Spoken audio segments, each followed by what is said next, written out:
বিশেষ করে এই ৩৫ শহীদের কুমিল্লার যুবকদেরকে বলবো, তোমরা সেদিন যারা জীবনের মায়ের ত্যাগ করে জাতির জন্য রাস্তায় নেমেছিল, আসো এরকম বেয়াদবি কেউ করলে মায়ের ইজ্জত রক্ষা করার জন্য আরেকবার তোমাদেরকে লড়তে হবে।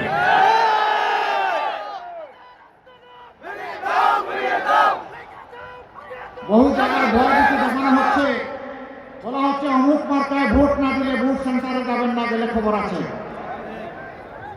আমি মাদেরকে বিশেষভাবে বলবো, তাদেরকেই ভয় দেখানো হচ্ছে।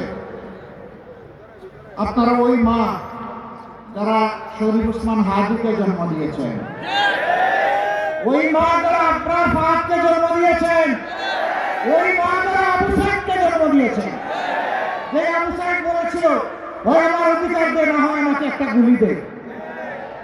আপনারা সেই মা। যদি কেউ ভয় দেখাতে আসে, চোখে চোখ রেখে বলবেন এটি আমার